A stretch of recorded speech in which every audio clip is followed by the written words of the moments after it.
Hello everybody, welcome back to Mount Hope Meadows. My name is Jacob, and today we're going to service a couple of these lawn mowers here. We got Grasshopper to service, a Husqvarna, and then a diesel powered Woods.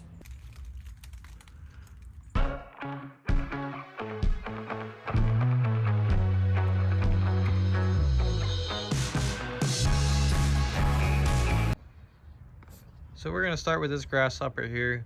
We actually have another one in the barn back there, but that one actually needs an engine swap, so that'll be a whole nother video. Because I don't think we're going to put another Kohler in it, because a new Kohler would be worth more than the mower's really worth. So I think we're going to do a Harbor Freight V-twin Predator swap, so that'll be pretty interesting to get that to work. And then we're going to work on that Husqvarna mower a little bit. I'm actually flipping that mower. I picked it up at an auction for about 50 bucks. I already have the deck off it, and we painted the deck. And then you see I stole the tires off another mower that I flipped, and we're gonna paint those rims up to match the gray on the other ones. So we got quite a bit of stuff to do, so let's get started. I already got the motor warmed up here, so we're gonna go ahead and drop the wrench and drain the oil out. The leaf catcher, as you can tell, is still on it, so it makes it a little harder to film, but not too bad.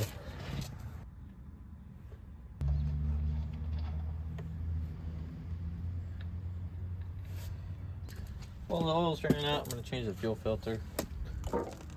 Change the fuel filters on your lawnmowers. I've seen a couple mowers that I flipped that were running rough just because the $2 fuel filter was plugged up. So change your fuel filter. It takes about 2 minutes, and it's easy because I mean these things are covered in dirt all the time. When you fill them up, you get dirt and stuff around the gas cap, and it finds its way in the tank. So change the fuel filter. It's real simple, real easy, and makes your mower run a lot better. So they all have an arrow on them, tell you which way they go. So the arrow points for the fuel flow.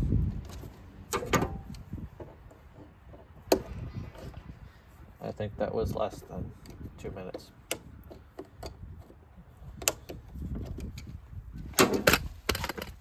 Yeah, probably about a minute it took me to change the filter. Next up, we're gonna do this air filter. These are a two-part air filter. There's a foam pre-filter and then the regular paper filter. The pre-filter, which you can tell this thing's real bad, the pre-filter gets oiled. We're actually gonna blow that off with the air gun before we take that off, because we don't want any of that dirt falling down the carburetor. But that part just took off. That gets oiled before it goes on to catch all the fine dust and stuff. And then just let's bring that on top, and we can get this paper one off. And keep this metal piece. Put it back on. Alright, so the pre-filter's on. That's pretty easy. You just dump it in a little bit of oil and squeeze the excess out. I just put it in this little, I think it's an old peanut butter jar, but the mouth is big enough, it's pretty easy to get inside of. So I just changed the hydraulic filter last year, so I'm not too worried about changing it right now. But let's put the drain plug back in it and put some fresh oil in it. I'm actually gonna get the oil filter swapped out real quick on this one, and then we'll fill it up with oil.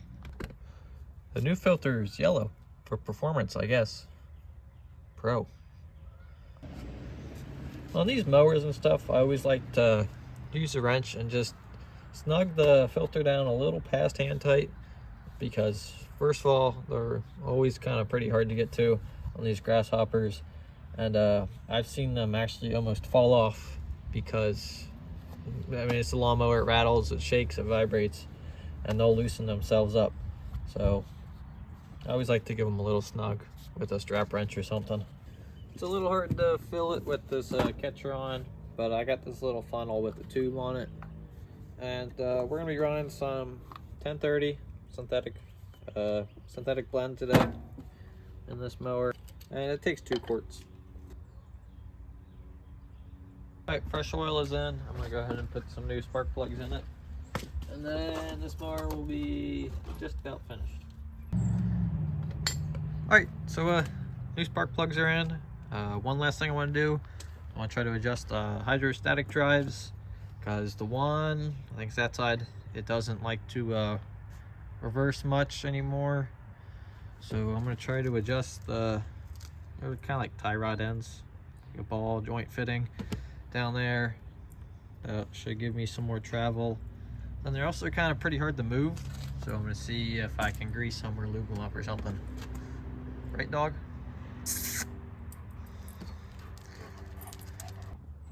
Alright, so I was just doing a little bit of work to this, and there was a cover here. I took that off, and well, this hydro over here, this motor is both slower and forward and reverse, so that one's just kind of starting to go out. This is an older machine, so their lifespan's about up. So, but I took it off to try to figure out why they were so hard to move, and they had these like air shocks or struts in them, but I don't know why, but they're really stiff, like very hard to move. Like, they're not so hard to move here, but when you're operating the controls and you gotta stop real quick or something, you can't. Like, you pull back as hard as you can, and it just goes back about that slow. So I took them off, and it operates so much better now. It's a little more jerky, but I'm not sure why they use these from the factory. I guess that's something to do with safety. But our other Grasshopper, it's got the same things, but it's older, and these are just blown out. So they just work better. So if you got a Grasshopper and the control is really hard to move, take these struts out. So yeah, but this mower is pretty much done for now. I think I'll grease it and sharpen the blades when it gets a little closer to mowing season, because it's still early March. But let's change the oil in that mower, and then we gotta fix a tire on the old Simplicity back there. All right, I'm calling the Grasshopper done for now. Let's change the oil on this Husqvarna. I'm gonna go ahead and throw a new fuel filter on this one too, because I have another one sitting on the shelf. So you got a new filter here. You can see the arrow on it, kind of points that way.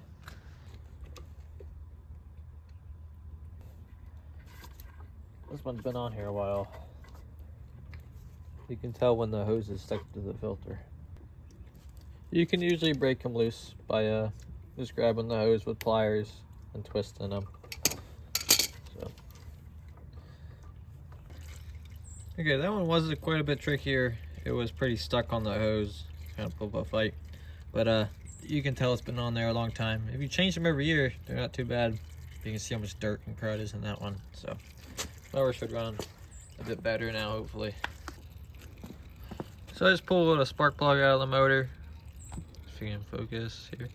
And fortunately enough, they are the same size as what goes in the Grasshopper. So I have more of these. So we'll put a fresh set of plugs in this motor. I didn't have any brand new ones, but I had some lightly used ones. I cleaned them up on the wire wheel, and well, they pretty much look new. So I'm gonna throw these in, and it looks like the oil is about done draining, and we'll throw no oil in it. All right, we're gonna throw a couple of quarts of fresh oil in it. Again, we're using 1030. All right, it's full of oil. I'm gonna start it up and see if it runs any better with the new fuel filter and plugs.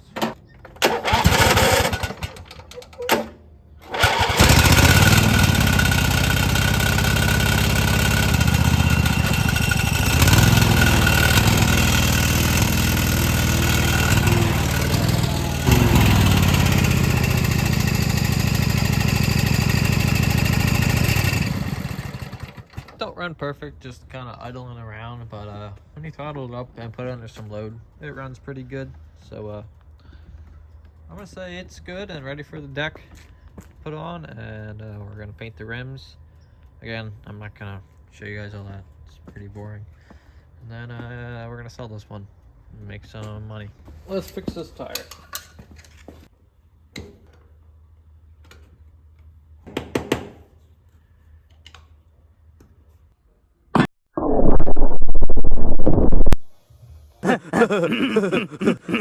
That was cool. Alright, so it's the next day. We're over here working on the diesel powered woods. It's got a little 3-cylinder Kubota. We're gonna do an oil change on this and sharpen the blades and get it ready to go for the season. So I know you guys can't really see under there, but I'm gonna pull the drain plug out and drain some old oil out. Then we're gonna put 1540 back in it and change the filter.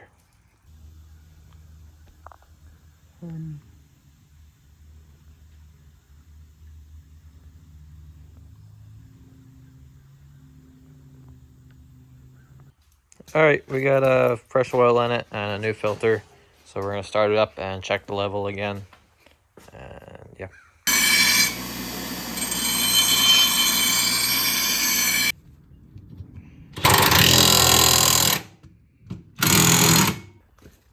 Alright, so we finished up this mower. Let's move on to the next one. Alright, we're back over here at the barn. We're going to be working on this Cub Cadet 1450. So right now we're just gonna put a tie rod on this mower. It needs a lot of work, but we just kind of use the pull wagons around stuff with. It does pretty well at that. But it needs a tie rod end down here. That makes it pretty annoying to drive when the tie rod keeps falling off. So I'm gonna get that swapped out, and then this thing needs a lot of work. It's been sitting outside for its whole life pretty much, but just gonna get this tie rod swapped out. Alright, so this is what we got going on here. This is the old tie rod end. You can see somebody's kind of globbed it up with some welds or something, try to make it stay. I have wrapped wire around here just to limp it around a little bit for the end of last season. But we got this jam nut here we gotta pop loose, then this will unscrew, and then we gotta take this ball, this is the ball part down here, you gotta take that off. That's got a cotter pin and a castle nut. So here's what the new one looks like. So we just screw it onto the tie rod and then just put it up inside here.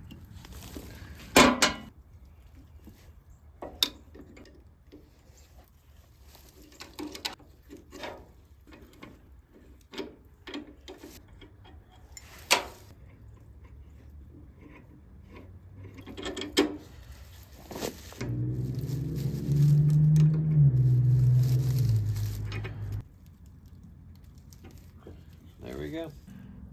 Yeah, like I said, the tractor really just needs a lot of tinkering, a lot of little stuff. I put a Chinese carburetor on last spring. It leaks. I think I have another one. I forget why I ordered 2, but we do have another one. So if this one leaks this time around, we'll throw a new one on it. But I can't pull it out right now. The battery's dead. I gotta get a new battery for it, or charge that one up. Apparently I stole it out of there for one of the other mowers or something, so there's not even a battery in it right now. So I think that's gonna be it for this video. We got all the mowers serviced that need serviced right now. We're gonna have another video swapping the engine on that on the other Grasshopper. But make sure you like, comment, subscribe, and I'll see you next time, everybody.